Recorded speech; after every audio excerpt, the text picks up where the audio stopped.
अत्युच्च ब्रह्मप्राप्तीसाठी प्रार्थना करतो आहे. माझं आत्तापर्यंत मला कळालेलं जे शरीर आहे, या शरीराला जीव नावाची जी संज्ञा आहे, त्या जीवाशी मी सारूप्य पावलो आहे. अहम जीवम ही माझी दृढ भावना झालेली आहे. आणि माझा जो जीव, माझा जो शरीर, तो पंचमहाभूतांच्या संघाताने बनलेला आहे. माझं मन आणि माझं शरीर अंतःकरणासहित असणारा हा जीव संघाताने बनलेला असल्यामुळे माझ्या जीव या उपाधीला, शरीर या उपाधीला अनेक अंगे आणि उपांगे आहेत. माझा अंतःकरण हा माझा एक अंग आहे. माझे वाक, पान, पाद इत्यादी माझी कर्मेंद्रिय ही सुद्धा त्याचा एक भाग किंवा अंग आहेत. अशा सगळ्या अंगांचा संघात मिळून माझा जीव बनलेला आहे. आणि या अशा बनलेल्या जीवाच्या मदतीनेच मी जीव नाही हे प्राप्त करण्यासाठी मी आता प्रार्थना करण्यासाठी उद्युक्त झालेलो आहे. तेव्हा मला मी जीव नाही हे समजण्यासाठी या जीवाच्या ताकदीवरच ते प्राप्त करण्यासाठी साधनेच्या मार्गावर सुरू करणं क्रमप्राप्त आहे. म्हणून मला तू माझ्या सर्व अंगांना अत्यंत पुष्टता देणारा असा वर तू दे. आप्यायन्तु ममांगानी. आणि माझे अंग कोणती आहेत? माझे प्राण हा माझा अंग आहे. माझे चक्षु हे माझं अंग आहे. माझं वाक हे माझं अंग आहे. माझे पंचप्राण, पंच उपप्राण हे सुद्धा अंग आहेत. हे सगळेच्या सगळे जरी माझे अंग असले, जरी ते पंचमहाभूतात्मक असले, जरी ते जडात्मक असले, तरी ज्या चैतन्याची मी आत्ता आराधना करण्यासाठी बसणार आहे, त्या चैतन्याच्या आराधनेचं साधन म्हणजेच हा पंचमहाभूतांचा संघात आहे. तेव्हा या पंचमहाभूताच्या संघातामध्ये जर कोणत्याही प्रकारची अडचण आली, विघ्न आलं, तर मी त्या चैतन्याची आराधना करू शकणार नाही. म्हणून हे परमेश्वरा, आप्यायन्तु ममांगानी. जर माझी अंग अशा तऱ्हेने तू पुष्ट केलेली असशील, ज्यामध्ये मला बाह्य शरीराचं स्थैर्य मिळालेलं असेल, अंतःकरणाची शांती मिळालेली असेल, आणि अशा सुस्त स्वस्थ शरीरामध्ये अंतःकरणाची शांती लाभलेल्या अंतःकरणामध्ये ज्या बुद्धीचा उदय होईल, त्या बुद्धीमध्ये जे ग्रहण करण्यासाठी मी बसलेलो आहे, ती ग्रहण करण्यायोग्य वस्तू ही फक्त उपनिषदांमध्ये सांगितली गेलेली आहे.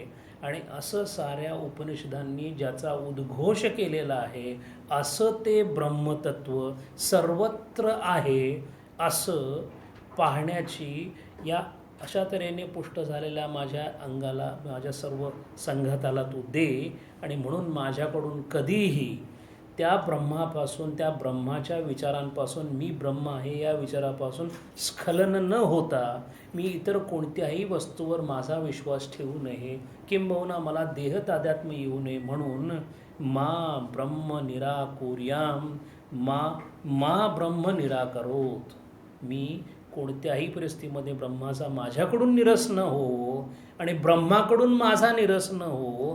किंबहुना ब्रह्म शाश्वत तत्व असल्यामुळे, ब्रह्माच्या दृष्टीने मी ब्रह्म आहे हे ब्रह्माला जाणीव असल्यामुळे अशी कदाचित जर उपेक्षा झाली तर ती माझ्याकडून होऊ शकेल. म्हणून मा ब्रह्म निराकरोत. अनिराकारणमस्तु अनिराकारणम मेस्तु. तुझ्याकडूनही नको आणि माझ्याकडूनही नको. असं झाल्यानंतर उपनिषदांमध्ये असणारं जे आहे ते सर्व मला ब्रह्मस्वरूपाने प्राप्त हो. आणि असं होत असताना मला कदाचित ज्या संकटांना सामना करायला लागेल, असे तिन्ही प्रकारचे अधिदैविक, अधिभौतिक आणि आध्यात्मिक अशा सर्व संकटांना नाश करून शांती होईल अशी व्यवस्था तू कर, असं सांगून हा साधक केनोपनिषदाला सुरुवात करतो. साधकाची पूर्वपीठिका किंवा केनोपनिषदाच्या मंत्रांच्या पूर्वीची साधकाची असणारी तयारी आणि मनस्थिती दोन्हीचं वर्णन माहीत असावं एवढ्या एका कारणाने आचार्यांनी संबंध भाष्य लिहिलेलं आहे. संबंध भाष्यामध्ये केनोपनिषदाचा मुख्य गाभा हा कारणमीमांसा आहे. एपिस्टेमिओलॉजी हा त्याचा विषय आहे. म्हणजे या उपनिषदामध्ये वस्तुमीमांसेबरोबरच प्रमाणमीमांसेवर जास्त भर दिलेला आहे. माझ्या समोर असणाऱ्या सर्व वस्तूंमध्ये मला न कळण्यासारखं असं काहीतरी तत्त्व दडलेलं आहे, जे या सर्वांच्या मागे स्रोत म्हणून उभं आहे. त्या वस्तूचा अभ्यास करण्यासाठी ज्या ज्या मार्गांचा अवलंब करावा लागतो त्या मार्गांचा, त्या प्रमाणांचा, त्या प्रमाणशास्त्राचा अभ्यास करणारं उपनिषद म्हणजे केनोपनिषद आहे. पण या उपनिषदांचा अभ्यास करण्यापूर्वी आत्तापर्यंत साधकाला ज्या साधनेची सवय झालेली आहे ती सवय त्याला त्याच्या कर्मानुसार झालेली आहे. तो कर्म आणि उपासना या दोन मार्गातून या मार्गापर्यंत पोचलेला असल्यामुळे तो आपण आत्तापर्यंत केलेल्या साधनेचं ओझं आपल्या अंगावर घेऊन तिथं पोचलेला आहे. तेव्हा जे मी पहिल्यांदा केलं त्याच पद्धतीची पुढची साधना आहे अशी त्याची समजूत होण्याची शक्यता आहे. म्हणून संबंध भाष्यामध्ये आचार्यांनी ते वेगळं आणि हे वेगळं हे सांगण्यासाठी संबंध भाष्य लिहिलेलं आहे. आणि हे ते वेगळं किंवा हे वेगळं सांगण्यासाठी जो जोर लावला आहे तो जोर लावण्याचं कारण दोन प्रकारचं आहे. एक, आचार्यांच्या काळामध्ये असणारी पूर्वमीमांसा किंवा मीमांसकांची मक्तेदारी. सर्वत्र यज्ञ याग विधी यावर अतीव दिला जाणारा भर. त्या भरामुळे समाज आणि धर्म या संकुचित संकल्पेप्रमाणे पाहायला गेलं तर समाजाला त्यांनी बांधून ठेवलं होतं. एक प्रकारची त्याला दिशा दिली होती, एक प्रकारचं समाजाला पावित्र्य दिलं होतं. पण केवळ कर्मांनी किंवा यज्ञांनी किंवा अशा गोष्टींनी केलेल्या कर्मानुसारच काम्य गोष्टीची प्राप्ती होते असं बहुतेक साधकांच्या मनावर ठसलेलं होतं. पुत्रकामेष्टी योग यज्ञ केल्याने पुत्र होतो, सरस्वती यज्ञ केल्याने सरस्वतीची आराधना किंवा प्राप्ती होते, शारदा यज्ञ नावाचा यज्ञ आहे त्या यज्ञाने जिभेवर सरस्वती नांदू शकते. अशी सर्वत्र करण्याची गोष्ट, फलाची गोष्ट, अशा दोन कारक फल या संबंधाने जितक्या साधना आहेत त्या साधना करत साधक इथं पोचलेला आहे. या साधना जर त्याने केल्या नसत्या तर तो इथे पोचलाही नसता.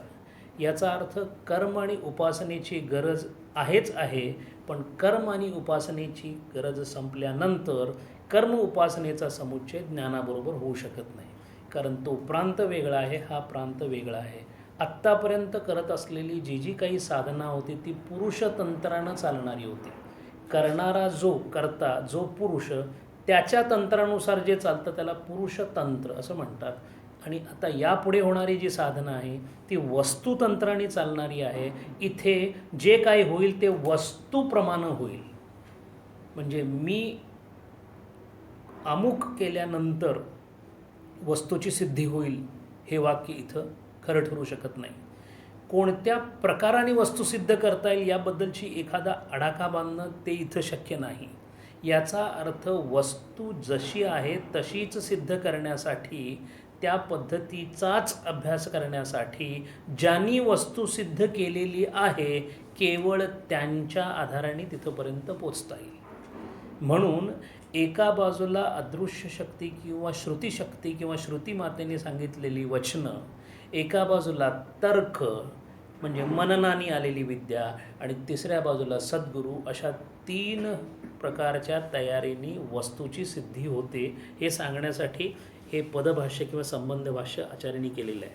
आपण मागच्या वेळेला पाहिलं की पद आणि वाक्य असे दोन प्रकारचे भाष्य फक्त केनोपनिषदामध्ये आहेत.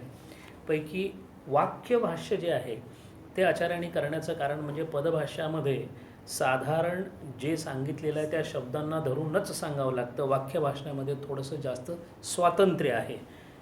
या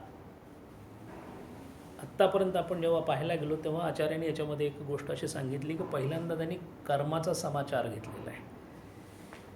कर्म, त्याची अगतिकता. आपल्याला चिन्मय महाराजांनी सांगितले की कर्माची जी वैशिष्ट्य आहेत त्यातले एक वैशिष्ट्य आहे अगतिकता. कर्म केल्याशिवाय आपण राहू शकत नाही. त्यामुळे अगतिकतेला आचार्यांनी वेगळ्या प्रकारची जोड दिलेली आहे. कर्माची अगतिकता जरी असली तरी जे कर्म आपल्याला करायचे त्या कर्माची व्याख्या वेदांनुसार आपल्याला घालून दिलेली आहे. त्या घालून दिलेल्या व्याख्येमध्ये काम्य कर्म कुठंच बसत नाही. म्हणून जे विधीप्रमाणे कर्म करत नाहीत ते सर्वच्या सर्व काम्य कर्माच्या मागे लागल्यामुळं, आणि काम्य कर्म हे स्वाभाविक स्वतःच्या स्वभावाने उपजलेलं असल्यामुळे असं कर्म करणारे जे जे आहेत ते तिसऱ्या वर्गामध्ये, तिस्रो वर्ग हा असं आचार्य म्हणतात, तिसऱ्या वर्गामध्ये गणले जातात. म्हणजे जे असे आहेत, अथय इतयोः पथोर्न कतरेन च तानि इमानि क्षुद्रानि असकृत अवर्तिनी भूतानि भवन्ति जायस्व म्रियस्व इति एष तृतीय स्थानम. अशी जी लोक आहेत जी स्वतःच्या स्वच्छंद प्रवृत्तीनुसार वागतात, ते दक्षिणायन मार्गानेही जात नाहीत, ते उत्तरायण मार्गानेही जात नाहीत, ते पितृमार्गानेही जात नाहीत, ते देवमार्गानेही जात नाहीत, तर ते केवळ राक्षस योनी या नावाने तिर्यक जन्म घेतात. म्हणून दैवासुर संपत्ती या 16व्या अध्यायामध्ये देव आणि असुरांची संपत्ती सांगितलेली आहे. सूर असुर. असुर असशु जायते इति असुरा. असशु म्हणजे विषय.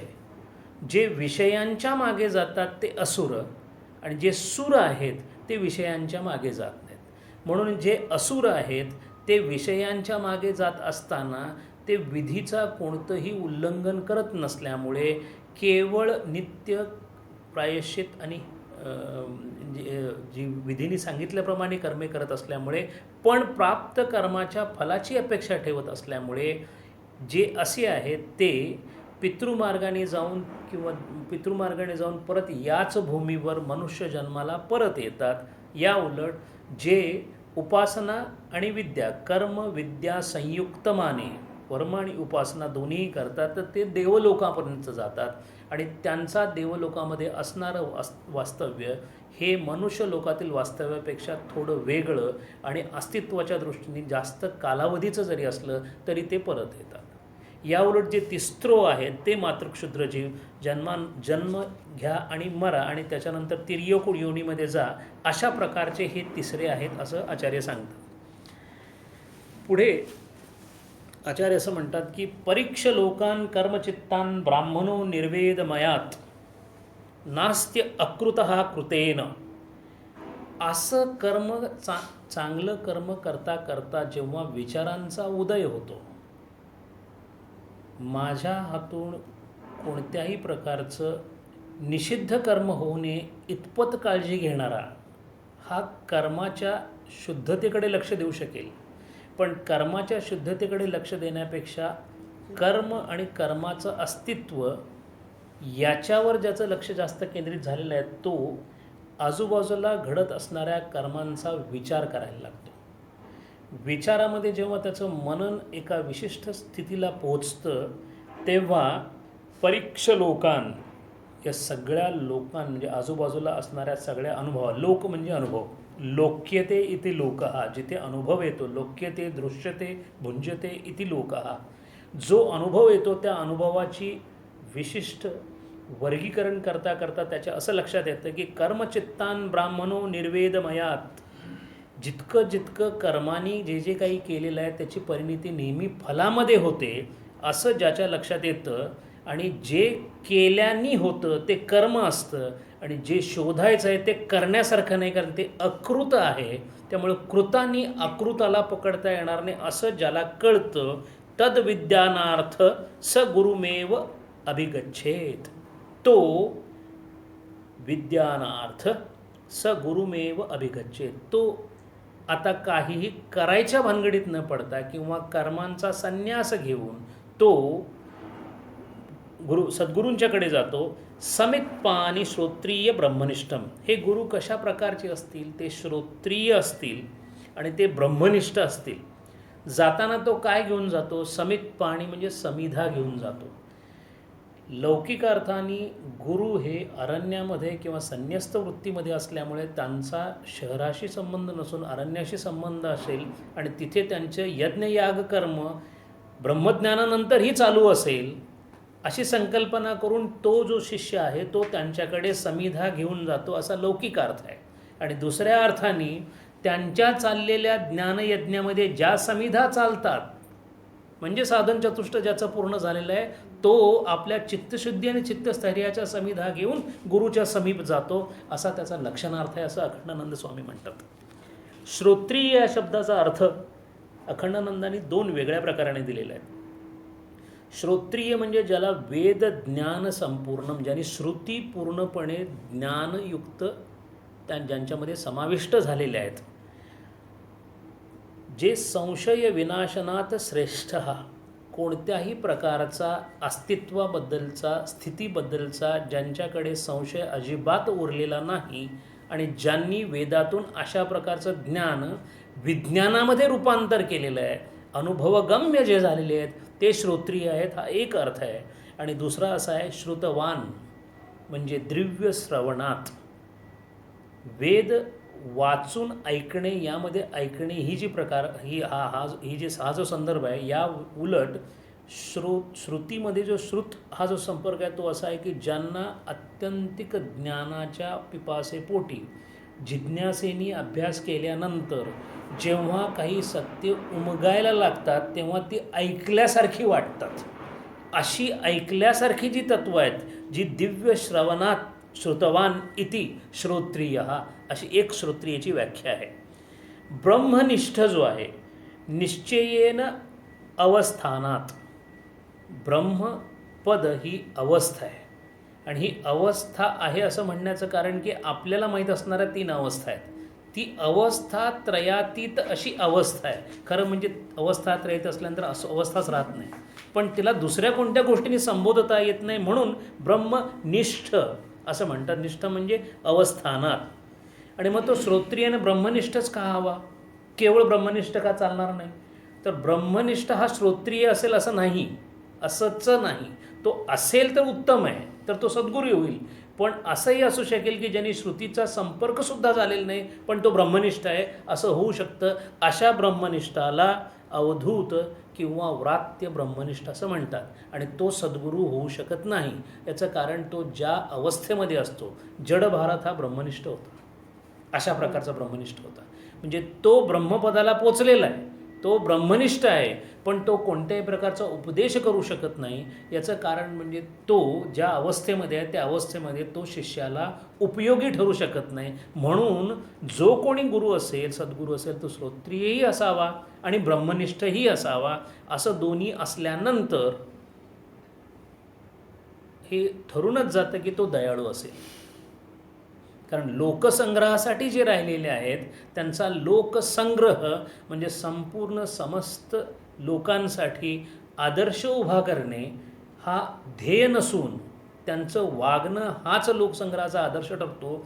पैकी जे नेमके थोडे बहुत असे शिष्यपदाला पोचलेले आहेत त्यांना आपल्या वरदहस्तानी त्याला स्वतःच्या साधन मार्गामध्ये ज्या टप्प्यावरून पुढे जाता येणार नाही तिथे त्यांच्या सद्गुरूंनी ज्याप्रमाणे त्यांना पुढे घेऊन गेलेलं आहे तसे परंपरागत त्यांना पुढे घेऊन जाणे असं श्रोत्रिय ब्रह्मनिष्ठ सद्गुरूंचं काम असल्यामुळे तिथे जाऊन त्यांना शरण यावं असं म्हटलेलं आहे. पुढे ते असं म्हणतात आचार्य की हे कुणी करावं? एवं ही विरक्तस्य प्रत्यगात्म विषयं विज्ञानं श्रोतृ मंतुम विज्ञातुम च सामर्थ्येय उपपद्यते ना अन्यथा. कुणाला हे सामर्थ्य प्राप्त होऊ शकेल? एवं ही विरक्तस्य, जे वितरागी आहेत, ज्यांचा विषयांशी संपर्क आल्यानंतर चित्तामध्ये कोणताही बदल होत नाही, ज्यांना प्रखर वैराग्य प्राप्त झालेलं आहे. आणि हे जे विरक्तस्य जे आहे ते विरक्त कशा प्रकारचे, तर ते सतत वैराग्य, इहा मूत्र फल भोग विराग अशा पद्धतीने म्हणण्याचं कारण असं आहे की संन्यास वैराग्यामध्ये स्मशान किंवा संन्यास वैराग्य नावाचं एक वैराग्य आहे. दुसरं वैराग्य असं सांगितलं आहे पुराण वैराग्य, ज्यांनी पुराणाचं खरोखर अत्यंत भावानिक श्रवण केलेलं आहे त्याला तात्काळ वैराग्य येऊन जातं, पण ते तितका वेळच टिकतं. म्हणून ते पुराण वैराग्य असू नये. आणि आणखीन एक शास्त्रामध्ये वैराग्य सांगितले, प्रसूती वैराग्य म्हणून सांगितलं आहे. प्रसूतीच्या काळी तिला झालेल्या वेदनांमुळे यातली कोणतीही गोष्ट मला नको, हे लग्नसुद्धा झालं नसतं तर बरं झालं असतं, ही वेदनासुद्धा नको, अशा वेळेला एक प्रकारची वैराग्य स्थिती येते, तीसुद्धा काही काळ टिकणारी असते. अशा कोणत्याही प्रकारचं वैराग्य नसून जे नित्य विरक्तस्य अशी जी अवस्था आहे त्यांना प्रत्यगात्म विषयम विज्ञानम, प्रत्यगात्म म्हणजे प्रत्यग म्हणजे जवळ, आत्म माझ्या आतमध्ये असणाऱ्या आत्म्याविषयी, विज्ञानम त्याचा अनुभव किंवा साक्षात्कार व्हावा म्हणून, श्रवणम श्रोतुम मंतुम विज्ञातुमचं सामर्थ्यम उपपद्यते. ह्या 3 गोष्टी करण्याचं केवळ त्या साधन चतुष्ट संपूर्ण वैराग्य ज्याला पूर्ण प्राप्त झालेलं आहे त्यालाच हे सामर्थ्य येतं. पैकी मंतुम जे आहे ते मननम आहे. मननाची व्याख्या अशी दिलेली आहे आचार्यांनी, युक्तिभिः अनुचिंतनम इति मननम. युक्तिभिः अनुचिंतनम, आपल्याला बऱ्याच वेळा चिंता लागलेली असते एखाद्या गोष्टीची, त्यावेळेला मननच चालू असतं. पण जे मनन चालू आहे ते युक्तिभिः नाही आहे. म्हणजे तर्काने ज्या विषयाचं चिंतन करायला पाहिजे त्याच विषयाचं चिंतन करावं, अन्यथा बाकी केलेल्या चिंतनाला मनन म्हणत नाहीत. आणि म्हणून 4 महावाक्यांचा केलेला विचार, 4 महावाक्यांचं सतत केलेलं वैचारिक मंथन म्हणजेच मनन. आणि अनुचिंतनम, अनुचिंतनम म्हणजे नुसतं चिंतनम नाही आहे. युक्तिभिः चिंतनम म्हणजे युक्तीने स्वतः केलेलं चिंतन, आणि युक्तिभिः अनुचिंतनम म्हणजे कुणाला तरी अनुसरून केलेलं चिंतन, म्हणजे सद्गुरूंनी सांगितल्याप्रमाणे किंवा वेदांनी सांगितल्याप्रमाणे. म्हणून युक्तिभिः अनुचिंतनम इति मननम. आणि यात श्रोतुम श्रवणम आहे, मंतुम मननम आहे, विज्ञातुमच इथं हा जो शब्द वापरला आहे विज्ञातुम म्हणजे अनुसंधान. अनुसंधानामध्ये जे ऐकलं, ज्याचा विचार केला त्याला अनुभवाच्या पातळीवर पोहोचणे म्हणजे अनुसंधान. बौद्धिक पातळीवर एखादी गोष्ट ऐकून समजणे ही श्रवणामध्ये गोष्ट येते. बौद्धिक पातळीवर जे समजलेलं आहे त्या विचाराला परत परत मनन केल्यामुळे त्याच्याबद्दल दृढावस्था होणे हे मननाचं फलित आहे. आणि अशी दृढावस्था झालेली जी काही गोष्ट आहे तिला आपल्या आचरणाद्वारे, विचारांद्वारे, आपल्या दैनंदिन जीवनामध्ये, दैनंदिन विचारामध्ये 24 तास सतत बांधून ठेवणे, या गोष्टीला अनुसंधान असं म्हणतात. आणि ही 3 सामर्थ्य त्याला मिळतात जो साधन चतुष्ट संपन्न असतो, ना अन्यथा, अदरवाईज नाही. एतस्माच प्रत्यगात्म ब्रह्मविज्ञानात संसार बीजम अज्ञानम काम कर्म प्रवृत्ती कारणम अशेषतो निवर्तते. असं का होतं? हा जो असतो, जो ज्ञानाच्या प्राप्तीसाठी तयारीला बसतो, त्याला ज्ञानाच्या प्राप्तीचं सामर्थ्य किंवा ते करण्याची ताकद येण्याचं कारण काय आहे? तर एतस्माच अशा प्रकारच्या प्रत्यगात्म ब्रह्मविज्ञानात, आचार्यांनी इथे संपूर्ण भाषामध्ये हे 2 शब्द एकत्र वापरलेले आहेत आणि याच्यावर अखंडानंदांनी टीका केलेली म्हणजे भाष्य लिहिलेलं आहे. प्रत्यगात्म ब्रह्मविज्ञानात, प्रत्यगात्म म्हणजे माझ्याजवळ आंतरिक असणारा आत्मा, आणि पुढे लगेच शब्द वापरला आहे ब्रह्मविज्ञानात. याचा अर्थ मला माझा आत्मा जाणून घ्यायचा आहे किंवा त्या आत्म्याची मला अनुभूती घ्यायची आहे, आणि मला झालेली आत्म्याची अनुभूती हीच ब्रह्माची अनुभूती आहे. याची अनुभूती एकसमयावच्छेदे त्याच वेळेला येणार आहे. म्हणून प्रत्यगात्मा ब्रह्म विज्ञानात, अयम आत्मा ब्रह्म नावाचं जे वाक्य आहे म्हणजे पहिल्यांदा मी आत्मपदावर आहे हे समजणे, बाहेर असणारं जे ब्रह्मपद आहे ते आणि मी एकच आहे हे समजणे, या दोन्ही गोष्टी एकसमयावच्छेदे होत असल्यामुळे प्रत्यगात्म ब्रह्मविज्ञानात काय होतं? असं झाल्यानंतर संसार बीजम अज्ञानम, आचार्यांनी सांगितले संसाराचं संसरती इति संसारम, जे सतत पुढे पुढे जात राहतं तो संसार. संसार बीजम अज्ञानम, अज्ञान हेच संसाराचं मूळ आहे आणि तेच काम कर्म प्रवृत्ती कारणम. काम कर्म, काम म्हणजे इच्छा, इच्छेमुळे झालेलं कर्म, आणि इच्छा आणि कर्म यामुळे झालेली प्रवृत्ती. काम कर्म प्रवृत्ती कारणम आणि अज्ञान कारणम. हे अज्ञान हे बीज आहे संसाराचं, जे कशाने नटलेलं आहे? काम कर्म करणानी. आणि या सगळ्यांचा अशेष तो निवर्तते. कोणत्याही प्रकारचा शेष म्हणजे बाकी न राहता संपूर्णपणे निवर्तते, म्हणजे ते पूर्णपणे निवृत्त होते.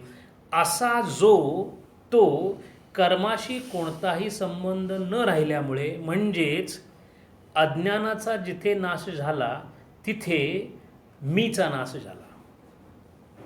अज्ञान म्हणजे माझ्या स्वरूपाचं अज्ञान. माझ्या स्वरूपाच्या अज्ञानाच्या पायावर माझा अहंकार उभा आहे. म्हणून ज्या वेळेला माझं अज्ञान नष्ट होतं त्यावेळेला तो पाया नष्ट झाल्यामुळे, माझा अहंकार नष्ट झाल्यामुळे, माझी कर्तृत्व भ्रांती गेल्यामुळे, मी त्याच्याशी एकरूप झाल्यामुळे काय होतं? तर तत्र को मोहः कः शोकः एकत्वम अनुपश्यत इति मंत्रवर्णनात. आचार्यांनी आता ईशावास्योपनिषदातला मंत्र दिलेला आहे. यस्मिन् सर्वाणि भूतानि आत्मन्येव अनुपश्यत. ज्याला सगळीकडे तोच आत्मा दिसतो, तो आत्मा दिसण्यासाठी पहिल्यांदा तो मी नाही आत्मा आहे याची त्याची खात्री झालेली असते. अशी खात्री होण्याचं कारण म्हणजे त्याचं अज्ञान दूर झालेलं असतं. अज्ञान दूर झाल्यामुळे संसाराचं बीज ध्वस्त झालेलं असतं. संसार ध्वस्त झाल्यामुळे काम कर्म करण तिथंच राहतं. फक्त त्याचा जो भोगता आहे, त्याचा जो कर्ता आहे, हे गेल्यामुळे जी अवस्था येते त्या अवस्थेमध्ये श्रुतींनी दिलेल्या प्रमाणानुसार तत्र को मोहः कः शोक एकत्वम अनुपश्यते इति मंत्रवर्णनात. आता आचार्यांनी 2, 3, 4 अशा वेगळ्या वेगळ्या उपनिषदांचे दाखले दिलेले आहेत. दुसरा दाखला देत आहेत ते छांदोग्य उपनिषदाचा. तरती शोकम आत्मवित. आत्मवित शोकम तरती.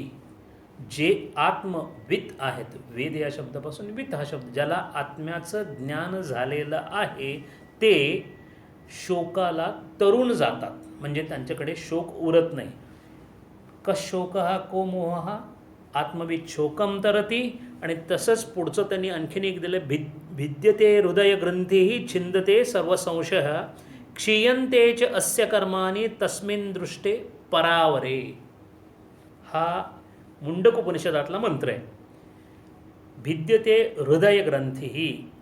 अज्ञानाची जी गाठ आहे, अविद्येची जी गाठ आहे, त्याला हृदयग्रंथी असं म्हटलेलं आहे. हृदय म्हणजे ती बुद्धीच्या ठिकाणी असते, म्हणून तिला हृदयग्रंथी म्हटलेलं आहे. ही जी हृदयग्रंथी आहे ती तुटून जाते, सर्व संशय फिटून जातात. छिंदन्ते सर्व संशयः. या सर्व संशयामध्ये माझं स्वतःचं अस्तित्व याबद्दलचा सगळ्यात मोठा संशय जो आहे तो आत्मसंशय आहे. म्हणून एकेच आत्महनो जनः. ज्यांना हा संशय येत नाही ते आत्म्याची हत्या करतात असं ईशोपनिषदात आपण पाहिलं. अशा प्रकारचे जे वस्तूबद्दलचे संशय आहेत, स्थितीबद्दलचे संशय आहेत, स्वस्वरूपाबद्दलचे संशय आहेत, ते सर्व संशय फिटून जातात. आणि कशामुळे? त्या पारावारास पाहून. इथे जो शब्द आला तस्मिन् दृष्टे परावरे. परा आणि आवरा या 2 शब्दांपासून परावरे असा शब्द आलेला आहे. परा आणि आवरा म्हणजे कारण आणि कार्यब्रह्म अशा पद्धतीने सुद्धा हे 2 शब्द वापरता येतात. परा म्हणजे उच्च आणि आवरा म्हणजे नीच. म्हणून जे जे कार्यब्रह्मामध्ये आहे त्याला नीच पातळीवर मानले गेलेलं आहे, म्हणून त्याला आवरा असं म्हटलेलं आहे. आणि तस्मिन् दृष्टी परावरे म्हणजे कार्य आणि कारण ब्रह्माला छेदून, ट्रान्सडेंटिंग द बोथ, जेव्हा तो पोचतो तेव्हा तो पुरुषोत्तम म्हणजे ते अंतिम तत्व जे ब्रह्म आहे त्याचं त्याला दर्शन होतं. त्यावेळेला या सगळ्या ग्रंथी सुटून जातात, सर्व संशय फिटून जातात. क्षीयन्तेच अस्य कर्माणि तस्मिन् दृष्टी परावरे इत्यादी श्रुतिभिश्च असं श्रुतींनी सगळीकडे सिद्ध केलेलं आहे. पुढे असं म्हणतात आचार्य की या सगळ्यांचं दुःख निवारण झालेलं असतं. आणि दुःखाची एक दुसरी व्याख्या अशी केलेली आहे की दुःखम नाम प्रज्ञा अपराध एव. प्रज्ञेचा केलेला सगळ्यात मोठा अपराध म्हणजे दुःख होणे. म्हणजे ज्या पद्धतीने प्रज्ञा असायला पाहिजे तशी नसल्यामुळं दुःख होतं, म्हणून प्रज्ञेला झालेला सगळ्यात मोठा अपमान म्हणजे दुःख असं म्हटलं जातं. कर्मसहितात अपि ज्ञानात एतत् सिद्ध्यति इति चेत. आता एवढं सगळं झाल्यानंतर सुद्धा मीमांसकांचा प्रश्न पुढे अजूनही शिल्लक आहे. तुमचं सगळं म्हणणं आम्हाला मान्य आहे, पण कर्माने सुद्धा ज्ञान होतं असं काही काही ठिकाणी दिलेलं आहे, मी वाचलेलं आहे. तेव्हा तसं जर असेल तर हे कर्मही चालू राहू दे आणि त्याबरोबरच हे ज्ञानसुद्धा होऊन जाईल, असं का होणार नाही? कर्मसहितात अपि ज्ञानात एतत् सिद्ध्यति, आणि इथे जे ज्ञान शब्द वापरला आहे तो उपासनेच्या अर्थाने वापरला आहे. म्हणजे कर्म आणि उपासना जी आहेत त्यांनी सुद्धा हे सिद्ध का होऊ नये? त्याचं उत्तर सिद्धांत पक्षाने किंवा आचार्यांनी असं दिलं आहे, न वाजसनेय एके तस्य अन्य कारणत्व वचनात. त्याचं कारण ते सांगतात की वाजसनेय नावाचे जी ब्राह्मण आहे, म्हणजेच बृहदारण्यक उपनिषद जे आहे, तिथे अशा प्रकारच्या कर्म उपासनांची फळं वेगळी सांगितलेली आहेत आणि ती फलरूपाने सांगितलेली आहेत. तू आत्ता ज्ञानाबद्दल प्रश्न विचारतोयस ते फलात बसत नाही, आणि आत्तापर्यंत कर्म उपासनेने जे जे झालं ते फलात बसतं. म्हणून ते पुढं त्याच उपनिषदामधला एक मंत्र देतात, जाया मे स्यात, मला स्त्री म्हणजे पत्नी मिळावी यासाठी केलेला जो काही मंत्र आहे, की जो काही यज्ञ आहे, जाया मे स्यात इति प्रत्युत्य पुत्रेन अयम लोको जयो ना अन्येन कर्मना. वाक्य मंत्राचं असं आहे, पुत्रेन अयम लोको जयो. अयम लोको म्हणजे या लोकामध्ये पुत्र जर जन्माला आला तर लोक जिंकल्यासारखा आहे. लोक म्हणजे पुरुष लोक किंवा आत्ता मला असणारा, दृष्टीसमोर असणारा माझा मनुष्य लोक, तो जिंकल्यासारखा आहे, ना अन्येन कर्मना. म्हणून विचारणारा असं म्हणतो की इथं असं सांगितलं की दुसऱ्या कोणत्याही कर्मानी हे सिद्ध होत नाही. असं जर इथं सांगितले तर असं सुद्धा असू शकेल की ज्ञान मिळतं दुसऱ्या कोणत्याही कर्मानी नाही, एका कुठल्या तरी कर्मानी मिळत असेल. त्यांनी वापरलेला तर्क असा आहे की जर एखादी गोष्ट केल्याने मिळते तर कदाचित असं काहीतरी असू शकेल की जे मला माहिती नाही पण ते केल्याने ज्ञान मिळेल. तेव्हा तिथे तो असं म्हणतोय की पुत्रेन अयम लोको जयो ना अन्येन कर्मना, कर्मना पितृलोको विद्यया देवलोकः. अशा प्रकारे बृहदारण्यक उपनिषदात सांगितल्यामुळे इति आत्मनो अन्यस्य लोकत्रयस्य कारणत्व मुक्तम वाजसनेय एके. म्हणून आत्मप्राप्तीच्या पासून अत्यंत भिन्न अशा फलांसाठी करायला लागणारी कर्मे ही बृहदारण्यक किंवा वाजसनेय उपनिषदामध्ये सांगितलेली आहेत, वाजसनेय संहितेमध्ये सांगितलेली आहेत, ज्याच्यात बृहदारण्यक उपनिषद आहे. म्हणजेच तिथे सांगण्याचा अर्थ हा कर्म आणि फल याच्याशीच संबंधित आहे, त्याचा कुठेही आत्मप्राप्तीशी संबंध नाही. कारण आत्म्याहून भिन्न असं जे लोकत्रयस्य कारणत्व मुक्त, ज्या 3 लोकांच्या ईशना आहेत, या 3 लोकांच्या ईशना संपल्यानंतर ज्ञानाला सुरुवात होते, तेव्हा तिथे तसं सांगितलेलं नाही. तसंच एक या पद्धतीने तिथे काय काय मिळणार असं सांगितलं आणि ते कर्माशी संबंधित आहे.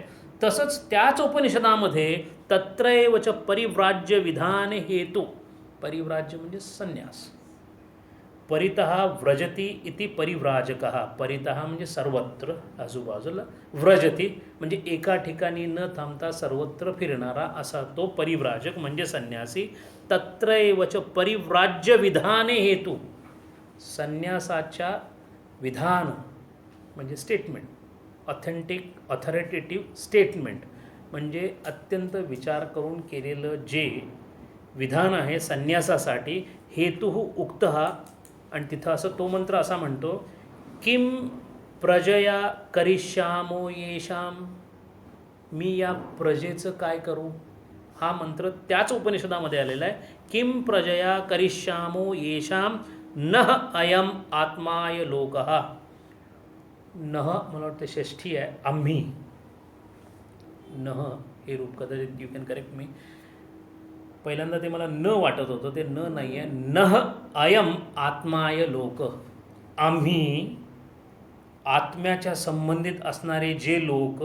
आचार्य साधकाच्या बाजूनी जो आत्मज्ञानासाठी उतावीळ आहे त्याच्या बाजूने असं म्हणते आत्म्याच्या संबंधित असणारे आम्ही लोक, असं ते वर्णन करतायत की आम्ही लोक या किम प्रजया करिष्यामि येषा, या प्रजेशी, लोकांशी आणि प्रजेच्या उपलक्षणाने सगळ्या गोष्टी. प्रजेच्या उपलक्षणामध्ये प्रजा, कर्म आणि उपासना अशा 3 येतात. पुढे त्याचं हे आलेलं आहे, तत्राय हेतू अर्थ हा. आता मात्र आचार्य त्या मंत्रातला हेतू सांगतायत. तत्राय हेतू अर्थ प्रजा कर्म तत्संयुक्त विद्याभिः.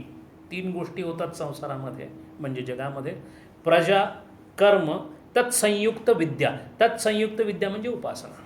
कर्म संयुक्त विद्या इति उपासना. तेव्हा तिथे 3 गोष्टी केल्या जातात.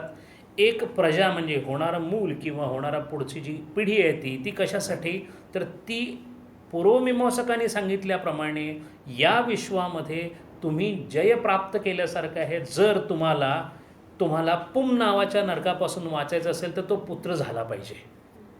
हे पहिली गोष्ट झाली, लोक, आणि सगळ्यात सोपी असणारी गोष्ट. त्याच्यानंतर कर्म, ज्या कर्माची इच्छा किंवा ज्या कर्माची व्याप्ती आणि व्याख्या पूर्वमीमांसेने सांगितलेली आहे, म्हणजे जी संपूर्णपणे यज्ञांशी निगडीत आहे, जी देवदेवतांच्या उपासनेशी निगडीत आहेत. आणि विद्या म्हणजे सगुणाची किंवा निर्गुणाची, आकारासहित किंवा आकाररहित, आलंबित किंवा स्वयंग्राही अशा प्रकारची उपासना. अशी 3 प्रकारची जी गोष्टी आहेत. तत्राय हेतू अर्थ हा प्रजा कर्म कर्मसंयुक्त विद्या ही मनुष्य पितृदेव लोकत्रय साधने ही अनात्मलोक प्रतिपत्ती कारणे ही किम करिष्यामः. अशी या 3 साधना ज्या आहेत, कोणत्या, एक त्यांनी सांगितल्याप्रमाणे लोकांसाठी लागणारी पुत्रप्राप्ती, कर्म आणि उपासना. या 3 गोष्टीमुळे काय मिळतं, मनुष्यलोक, पुढच्या पिढीमुळे मनुष्यलोकामध्ये हे होतं. पितृलोक कर्मामुळे मिळतो, देवलोक उपासनेमुळे मिळतो. म्हणून मनुष्य पितृ देव लोकत्रय साधनेही अनात्मलोक प्रतिपत्ती कारणेही. पण हे सगळं जरी असलं तरी हे अनात्म आहे, आणि अनात्म असल्यामुळे अनात्म लोक प्रतिपत्ती कारणेही किम करिष्यामः. ज्ञानी माणसाला या तिन्हींचं काहीच सोयरसुतूक नाही आहे. त्याला पुढच्या पिढीशी काही सोयरसुतूक नाही आहे. कर्माशी त्याचा कोणत्याही प्रकारचा संबंध नाही, कारण ते कितीही उच्च प्रकारचं कर्म असलं तरी तो चित्तशुद्धीच्या पुढच्या टप्प्यामध्ये असल्यामुळे त्याला आता करण्यासारखं कोणतेही कर्म शिल्लक नाही आहे. विद्या किंवा उपासनेच्या बाबतीत तो उपासनेमध्ये पुढे गेल्यामुळे आता उपासना नावाचं कर्म त्याच्याकडून काही करायचं शिल्लक राहिलेलं नाही. म्हणून जो ज्ञानी आहे तो या 3 अनात्म गोष्टींपासून दूर असतो. म्हणून या 3 गोष्टी अनात्म या सदरात मोडलेल्या आहेत. या 3 गोष्टी अनात्म सदरात मोडण्याचं कारण म्हणजे या 3 गोष्टीमध्ये, या 3 यज्ञांमध्ये ज्याचा मनुष्य पितृ आणि देवलोक असा फायदा होतो, या 3मध्ये कोणीतरी करणारा असतो, कोणाला तरी होणारा फायदा असतो आणि कोणती तरी प्रक्रिया असते. म्हणजे जोपर्यंत करण्याची प्रक्रिया आणि केल्याचं फळ हे 3 आहे तोपर्यंत तो कर्मामध्येच आहे. या उलट या 3चा काहीही संबंध नसणारा असा ज्ञानाचा प्रांत असल्यामुळे त्यांचा आणि याचा काहीही संबंध नाही. नच अस्माकं लोकत्रयम अनित्यं साधन साध्यम इष्टम येषाम अस्माकं स्वाभाविकः अजः अजरः अमृतः अभयः न वर्धते कर्मणा नो कनिया नित्यश्च लोक इष्टः. ज्ञानी माणूस किंवा ज्ञानाबद्दलची आचार्य वर्णन सांगताय की कर्माची आणि ज्ञानाची इतकी फारकत अशी मोठ्या अधिकाराने सांगण्याचं कारण काय आहे, तर ते असं म्हणतात की नच अस्माकं लोकत्रयम अनित्यम. आम्हाला या अनित्य लोकत्रयाची, ये देव मनुष्य आणि या लोकांची काहीही गरज नाही. कारण का, ते अनित्य आहेत. का अनित्य आहेत, साधन साध्यम इष्टम. यामध्ये कोणीतरी साधन असतं, कोणीतरी साध्य असतं आणि त्याला इष्ट म्हणजे फळ मिळतं. ते फळ दृष्ट असू शकेल किंवा अदृष्ट असू शकेल. स्वर्गप्राप्ती हे अदृश्य फळ आहे. म्हणजे अशा प्रकारचं जिथं जिथं असं फळ आहे तिथे येशाम अस्माकम, या उलट आमचं कसं आहे, स्वाभाविकः अजः अजरः अमृतः अभयः. आम्ही ज्याच्या प्राप्तीची म्हणजे इच्छा करतो ते कसे आहेत, अजन्म, अजर, अमर आणि अभय. इथे द्वैत नसल्यामुळे करणारा आणि ज्याच्यासाठी करायचं, उपासना आणि उपास्य दैवत, उपासक आणि उपास्य दैवत अशी कोणत्याही प्रकारची तरतूद नसल्यामुळे अजूनही जो कर्मामध्ये तो द्वैतातच आहे आणि भय हे द्वैतात आहे. मी द्वैतातून पलीकडे असल्यामुळे, मी अद्वैतामध्ये असल्यामुळे द्वितीयात वै द्वै भय हा. त्यामुळे तिथे सगळीकडेच जेव्हा मला आत्मा दिसत असेल, आत्मन्येव अनुपश्यती, कुणाला कुणापासून भीती वाटेल. म्हणून ही निर्भय अवस्था नसून ही अभय अवस्था आहे. भयाचा संपूर्णपणे नसणारी जी अवस्था, भय असून, भयाची शक्यता असून भीती न वाटणे ही निर्भयतेची अवस्था आहे. म्हणजे निराश झालेला आहे भयाचा, म्हणजे भयाचं अस्तित्व आहे त्याचा निराश झालेला आहे. पण भय अस्तित्वातच नाही अशी जी अवस्था आहे ती अभय अवस्था आहे. त्या अवस्थेचा म्हणजेच त्या आत्मावस्थेचा मी पूजक असल्यामुळे, दुसरी गोष्ट, मी जे काही पाहतोय, जे काही अनुभवतोय ते कर्माशी संबंधित नसल्यामुळं कर्माची एक गोष्ट आहे. कर्मामध्ये नेहमी वर्धते कर्मना नो कनियान, एकतर ते वाढतं किंवा एकतर ते कमी होतं. कर्माने काहीतरी वाढतं किंवा काहीतरी कमी होतं. कनियान म्हणजे जे घटत नाही आणि जे वाढत नाही असं जे आत्मतत्व आहे तो मी आहे, त्याचा मी पूजक असल्यामुळे माझा कर्माशी संबंध येऊ शकत नाही. सच नित्यत्वात अविद्या निवृत्ती व्यतिरेकेन अन्य साधन निष्पाद्य. आता जाता जाता आणखीन एक गोष्ट सांगून टाकली की कर्मामध्ये अनेक प्रकारची साधनं असू शकतात. उपास्य देवता कोणती घ्यावी याचं पूर्ण स्वातंत्र्य दिलेलं आहे. प्रतीक उपासना आहे, अलंबन काहीही असू शकेल, अहमग्रह उपासना आहे, कर्मोपासना नावाची उपासना, यज्ञ चालूच असता असता उपासना करण्याची एखादी उपासना आहे. असे अनेक वेगळे वेगळे उपचार उपासनेमध्ये सगळ्यांचं एकमेव उद्दिष्ट हे चित्तस्थैर्य असून अशा प्रकारचे मार्ग असू शकतात. तसेच कर्मामध्ये अनंत प्रकारचे कर्म चित्तशुद्धीसाठी आपण करू शकतो. पण या सगळ्यांच्या विरुद्ध सच नित्यत्वात अविद्या निवृत्ती व्यतिरेकेन, अविद्येची निवृत्ती सोडून, अविद्या निवृत्ती व्यतिरेकेन अन्य साधन निष्पाद्य, दुसऱ्या कोणत्याही मार्गाने ज्ञान होऊ शकत नाही. अज्ञानाची निवृत्ती हाच एकमेव ज्ञान मिळवण्याचा मार्ग आहे. आणि मिळवण्याचा म्हणण्याचं कारण फक्त शब्दांची सवय म्हणून अज्ञानाला दूर करणे. आणि अज्ञानाला दूर करण्यासाठी अज्ञानाचा जो पडदा आहे, आता त्याला पडदा किंवा त्याला एखादं बंध असं म्हणण्याचं कारण आहे. स्वामी विवेकानंदांच्या बद्दल बोलताना रामकृष्णाने असं सांगितलेलं आहे की त्याच्या चित्तवृत्तीवर अज्ञानाचा जो पडदा आहे तो सामान्य मनुष्याचा जो पडदा असतो त्याच्यापेक्षा इतका तलम आणि इतका झिरझिरीत आहे की तो केव्हा पडेल हे सांगणं अवघड आहे. म्हणून महामायेकडे मी प्रार्थना केलेली आहे की जोपर्यंत कार्य होत नाही तोपर्यंत तो पूर्ण उचलला जाऊ नये. आणि याचा भयंकर त्रास त्यांना नंतर झालेला आहे. म्हणून बऱ्याच वेळेला जसे रामकृष्ण भावसमाधीत जायचे तसेच विवेकानंद बऱ्याच वेळेला तो पडदा संपून गेलेला असायचा, आजूबाजूचं भान नसायचं. पुष्कळ वेळेला विवेकानंदाने एका हातावर दुसरा हात रगडलेला आहे फक्त तो परत अज्ञानामध्ये येण्यासाठी. आपल्या अस्तित्वाची त्यांना जाणीव नसते.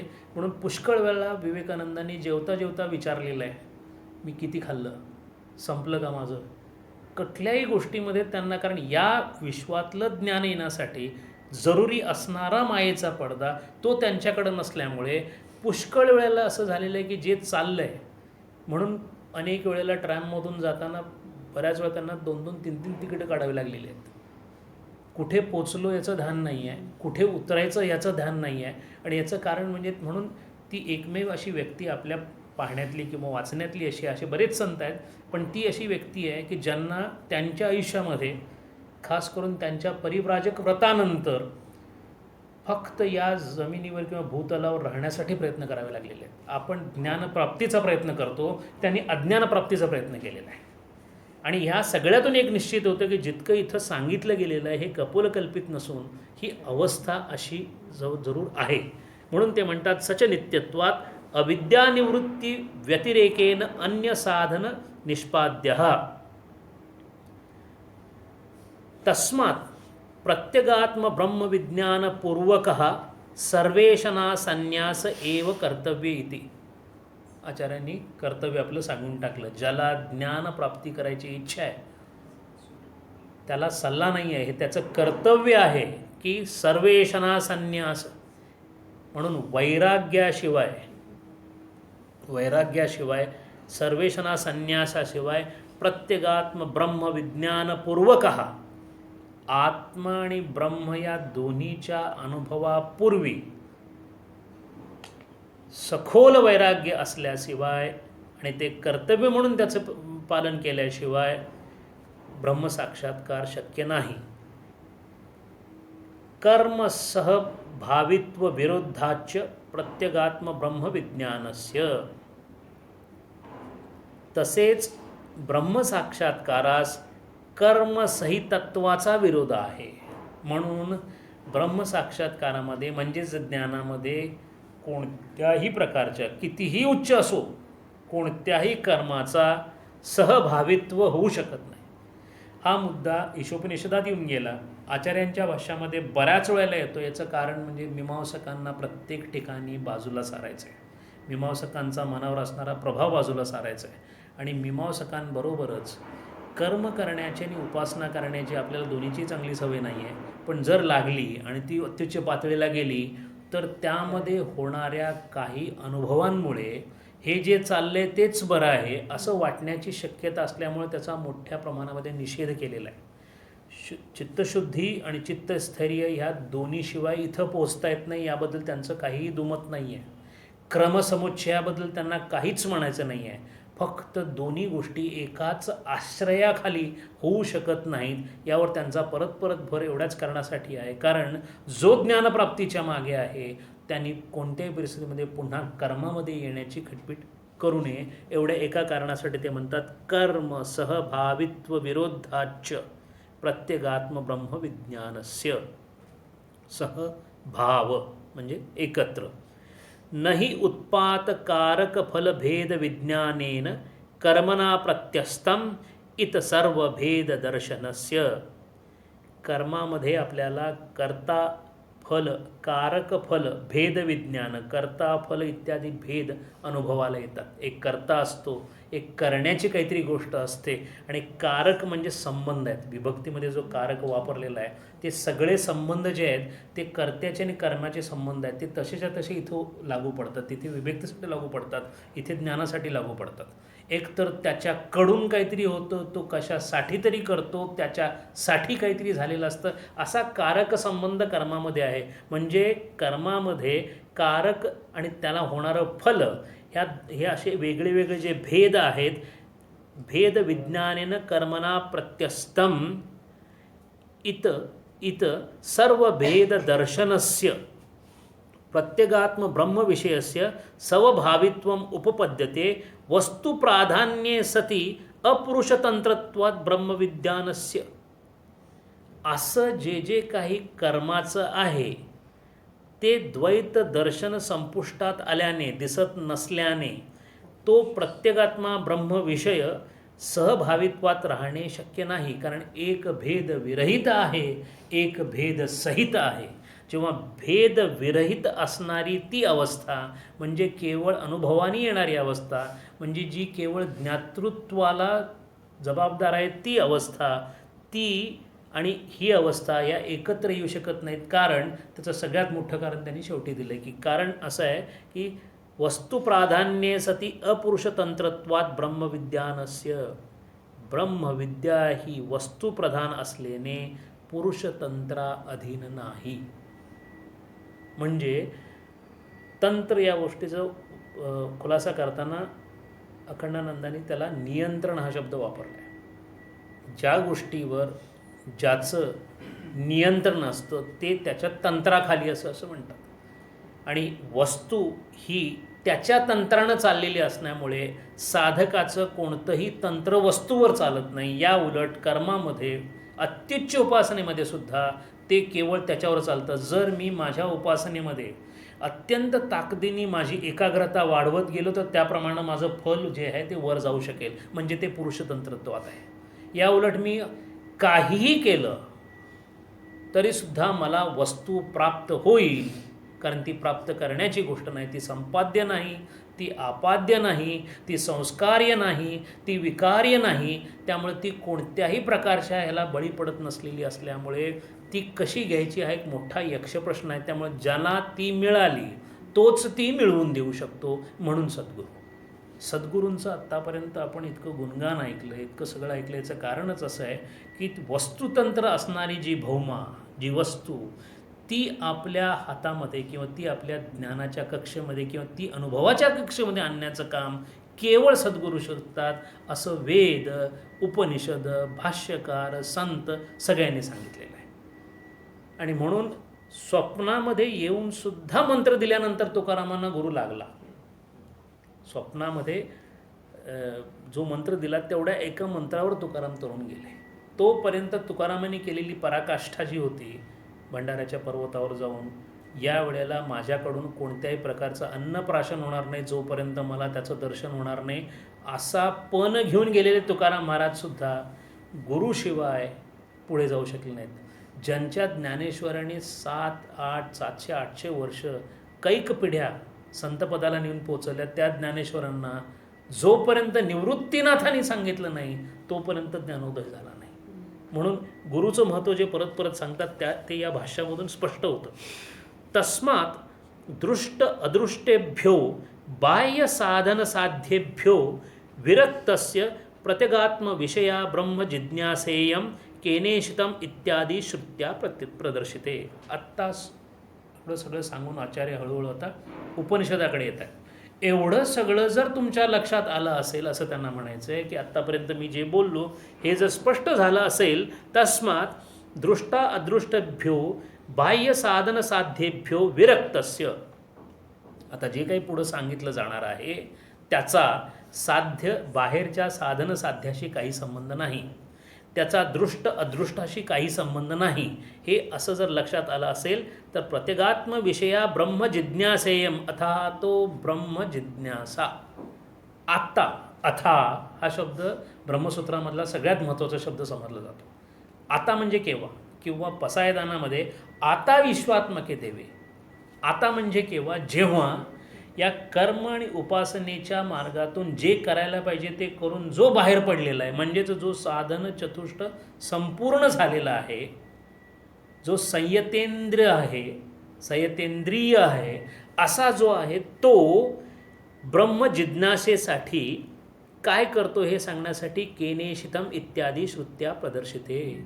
आणि याचमुळे पहिला जो मंत्र आहे केनेशितम, कुणाच्या इच्छेनी, असं करत जो पहिला मंत्र सुरू झाला त्याची ही पार्श्वभूमी असं आचार्य म्हणतात. शिष्याचार्य प्रश्न प्रतिवचन रूपेण कथनम तू सूक्ष्म वस्तू विषयत्वात सुख प्रतिपत्ती कारणम भवती. प्रत्येक गोष्ट आचार्यांनी स्पष्ट केलेली आहे. असं सगळं जर असेल तर मग हे नुसतं सांगता आलं असतं असं असं असं असं ज्ञान आहे म्हणून नाही. ते शिष्य आणि गुरु यांच्या उत्तर आणि प्रश्न अशा संवाद रूपानं सांगितलेलं आहे. बहुतेक उपनिषद संवाद रूपाने आहेत. असं काय आहे त्याचं कारण आचार्य इथं सांगतात.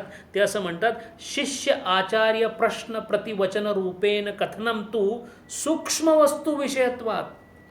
ही जगातली अत्यंत समजायला अवघड, दुष्प्राप्य, दुःखमय असं सुद्धा म्हटलेलं आहे काही ठिकाणी.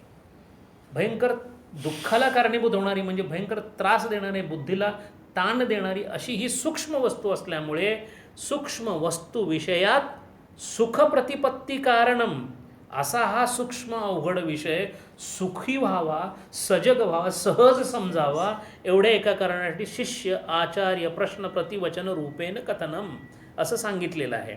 श्रद्धापूर्व आचार्य वचन ग्रहणम इति संवादः. संवादाची व्याख्या देताना असं दिलेली आहे की संवाद करताना जो शिष्य ज्या आचार्यांच्याकडे शिकायला जातो त्या आचार्यांबद्दल असणाऱ्या श्रद्धेमुळे तो आचार्यांनी सांगितलेल्या, म्हणून स्मृती म्हणजे भगवद्गीतेमध्ये भगवान कृष्णांना प्रश्न विचारलेले आहेत अर्जुनाने प्रश्न विचारलेत, पण अर्जुनाने कृष्णाला खोडून काढण्याचा प्रयत्न केलेला नाही आहे. कारण कृष्णाला माझ्यापेक्षा जास्त येतं याची खात्री असल्यामुळे श्रद्धेने ते ऐकले गेलेले आणि श्रद्धेपोटी विचारलेले ते प्रश्न आहेत. म्हणून श्रद्धापूर्व आचार्य वचन ग्रहणात प्रश्न प्रतिवचन इति संवाद, असा संवाद असतो. पुढे ते असं म्हणतात, केवलम तर्कगम्यत्वं च दर्शितं भवति. याशिवाय केवळ तर्काद्वारे अगम्यता दर्शवली आहे.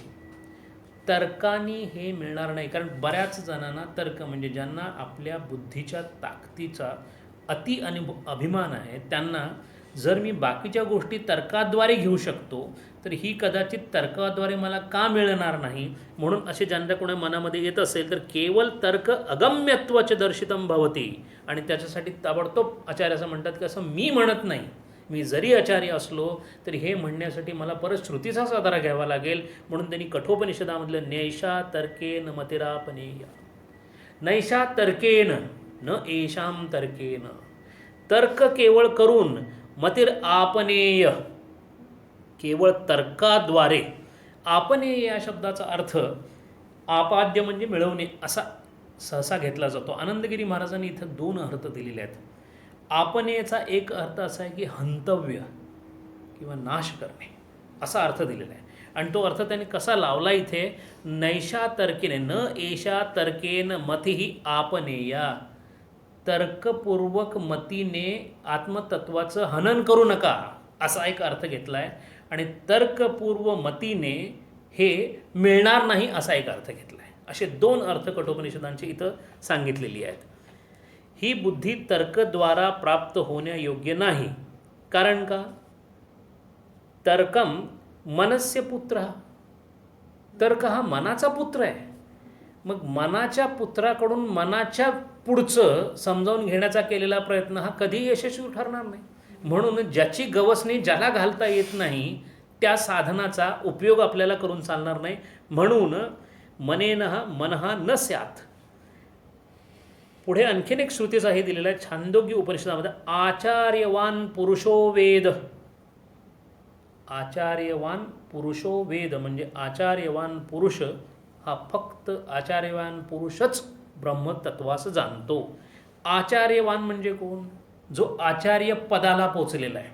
आचार्य पदाला कोण पोचलेला आहे, अचिनोती शास्त्रार्थ आचार्यात स्थापयती अपि इति आचार्यम.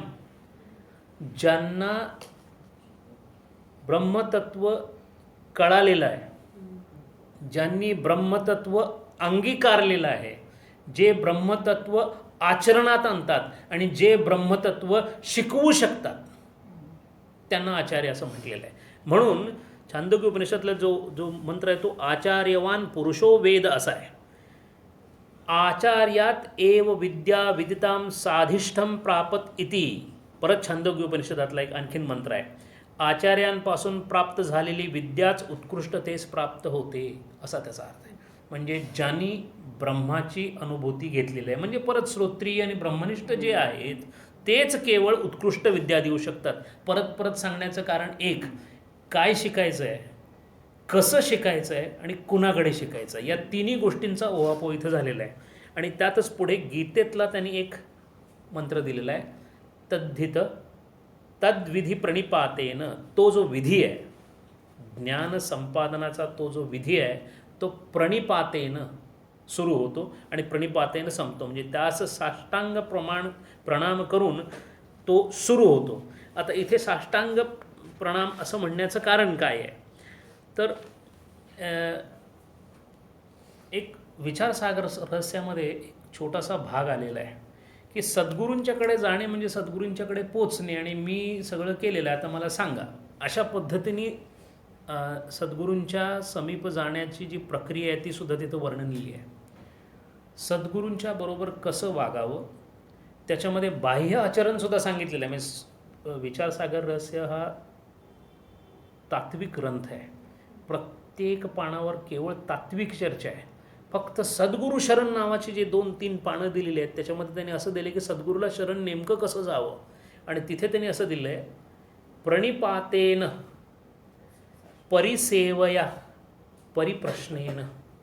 पहिली म्हणजे त्याची सेवा केली पाहिजे. परिसेवया म्हणजे सगळ्या प्रकारची सेवा गुरूंची झाली पाहिजे. त्याच्यानंतर त्याचा गंमतीचा भाग असा आहे की ज्याला कशाचीच अपेक्षा नाही तो सेवेची अपेक्षा कशी ठेवू शकतो जर गुरु असेल तर.